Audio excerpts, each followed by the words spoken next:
Hello guys. चलिए बच्चों, आज हम स्टार्ट करते हैं समांतर श्रेणी।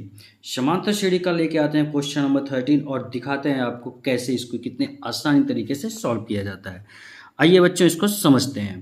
क्वेश्चन कह रहा है 8 के प्रथम 15 गुणजों का योग ज्ञात करना है। बेटा आपको क्या ज्ञात करना है भाई? 15 गुणजों का योग, वो भी 8 के। यानी कि बहुत सिंपल है, यानी कि पहला पद a बराबर तो आपका 8 हो गया बेटा। दूसरा कितना होगा? 8 दूना 16। कितना होगा? 8 दूना, अरे भाई 8 के गुणज ना, तो 8 दूना 16 और उनका डिफरेंस भी करेंगे तो यानी कि डी भी कितना होगा बेटा? 8 होगा। जब कभी भी, ध्यान दीजिएगा, जब कभी भी आपके क्वेश्चन में ऐसे क्वेश्चन आए तो आपको कुछ नहीं करना है। अगर जैसे 4 का गुणज आ गया, 3 का गुणज आ गया, 6 का गुणज आ गया, 7 का, किसी का भी गुणज आए तो उसका डिफरेंस भी वही संख्या होती है। ठीक है बेटा, उसकी संख्या भी क्या होती है बेटा? वही होती है। क्लियर? तो अब देखिए ए भी पता चल गया बेटा, डी भी पता चल गया। अब हमें क्या करना है बेटा? 15 गुणजों का योग, यानी n बराबर कितना दिया है बेटा? 15 दिया। देखिए ये भी पता चल गया, यानी हमें ए भी पता चल गया, डी भी पता चल गया, एन भी पता चल गया। कोई दिक्कत बेटा नहीं ना? अब हमें क्या निकालना? हमको निकालना है बेटा एस एन निकालना है। क्या निकालना है? एस एन निकालना है। भाई क्यों धुंधला दिख रहा है? थोड़ा सा सही करो इसको। हाँ तो चलें बेटा, अब इसको हम क्या करते हैं? सॉल्व करते हैं। एस एन का फार्मूला क्या होता है? S N is equal to होता है बेटा n अपान 2, फिर ब्रैकेट में आपका कितना होगा? ब्रैकेट में देखो 2a प्लस n माइनस 1, इसके बाद डी। ये आपका क्या होता है बेटा? रूल होता है। तो एस एन निकालना है तो आप निकाल दो बेटा। n की वैल्यू कितनी है बेटा? 15, तो 15 अपान 2, फिर 2। a की वैल्यू बेटा है 8, तो 8 कर दो, प्लस n की वैल्यू बेटा है 15 माइनस 1 और डी की वैल्यू है आपका बेटा 8। कोई प्रॉब्लम? क्लियर ना बेटा?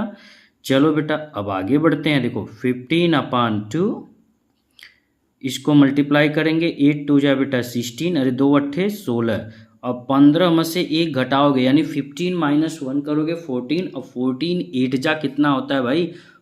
14 8 जा आपका होता है 112, यानी कि 14 बट्ठे 112। कैसे आया मैं आपको देखो बता दे रहा हूँ। 15 माइनस 1 हमने किया, यानी 15 में से 1 घटाया बेटा, 14 हुआ है। 14 में से हमने 8, 14 को हमने क्या कर दिया बेटा? 8 से गुणा कर दिया, तो 14 बट्ठे कितना होता है बेटा? 112 होता है। अब हम क्या करेंगे? देखो 15 अपान 2, अब 16 प्लस 12 और इनके बीच में क्या? गुणे का चिन्ह, गुणा लगा देंगे, और 16 और 12 को हम क्या कर देंगे बेटा? ऐड कर देंगे। क्या कर देंगे? जोड़ देंगे। तो ये बताओ, देखो 6 और 2 को जोड़ोगे बेटा 8, 1 1 को जोड़ोगे बेटा 2, और ये बचा आपका 1, कितना हो गया? 128। अब हम 2 से काट देंगे। देखो 2 छक 12, 2 चौक 8, कट गया बेटा। अब बचा क्या?